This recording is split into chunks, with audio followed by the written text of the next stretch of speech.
Hi, this is Professor Davis, and one thing I'll be doing each week is posting these topics checklists, and you can use those two ways. First, you can use them to preview and highlight the information that you know you need to cover for the week. And also you can use it, like I said, as a checklist and make sure you've covered everything that you need to cover as we go through each module. So in this module, we have sections 1.1, 1.2, and 1.3. So let's start to go through those. In section 1.1 on linear equations, there's several types of equations we want to pay particular attention to. First, those linear equations that involve the distributive property, where you have to distribute a constant over a couple of terms that are in parentheses, simplify that, and then solve the resulting linear equation. And notice there I cited example 2 to look at for that in that section. And then solving linear equations that involve fractions. What we don't want to do is to spend a lot of time reviewing developmental material on solving simple equations of the form ax plus b equals c. We want to try some that involve fractions, that involve rational numbers. So make sure you take a look at example 3 and try some of those.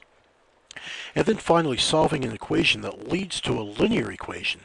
Those are important because they're kind of serve as a precursor to when we talk about rational equations and how to solve those. So in section 1.1, we want to try problems 1 through 21 odd. Let me be a little bit more specific about that.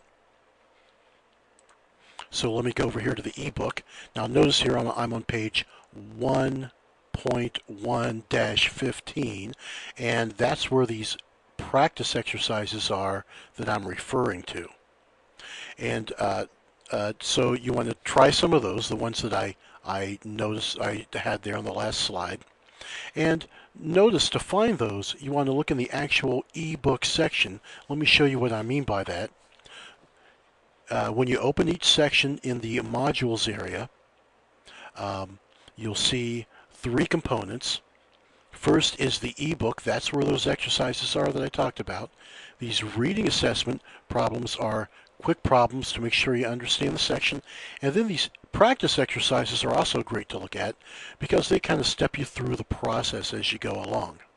But again, none of that is for a grade. That's for you to practice and gain the skills of college algebra. So that's section 1.1. Now let's move on to section 1.2. So we had exercises 1 through 21 odd. Those started on page 1.1-15 in your ebook. Now in section 1.2, well, that's on applications of linear equations. So just a couple of things to make sure we look at there.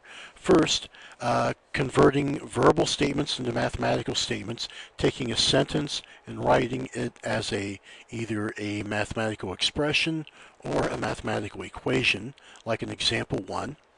And then, in terms of applications, we want to stress these work problems where we're working together to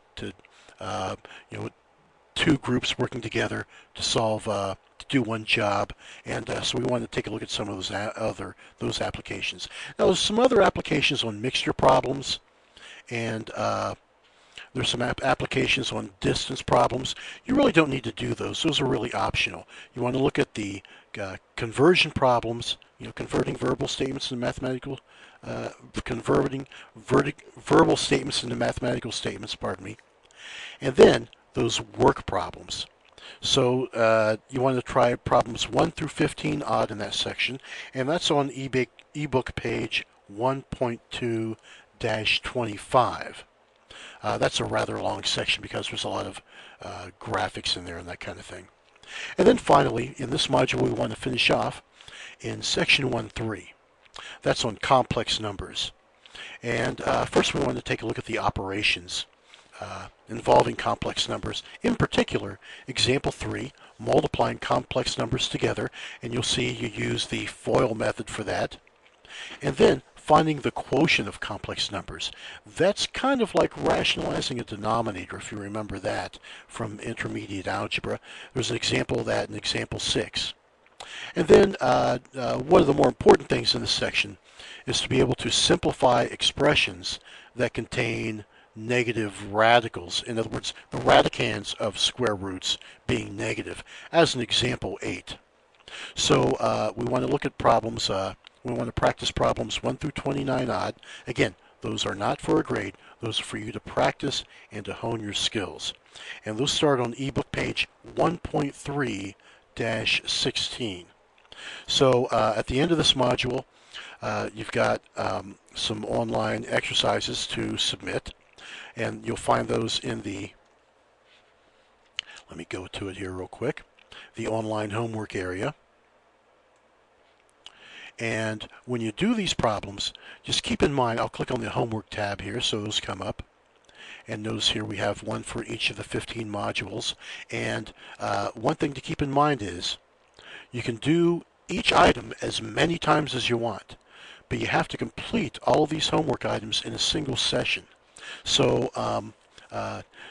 you know, the thing to do would be to complete all of the homework in a module, and then do this online homework after you do the practice exercises. And again, you can redo the problems as many times as you want till you get it right, and then you can move on. But you can only do these module homeworks in a single session. So keep that in mind as you go through. You can't do a couple of problems, log off, and then go back. You have to do them all in one session, but you can do each problem as many times as you want until you get it right. All right, so that's the topics checklist for Module 1.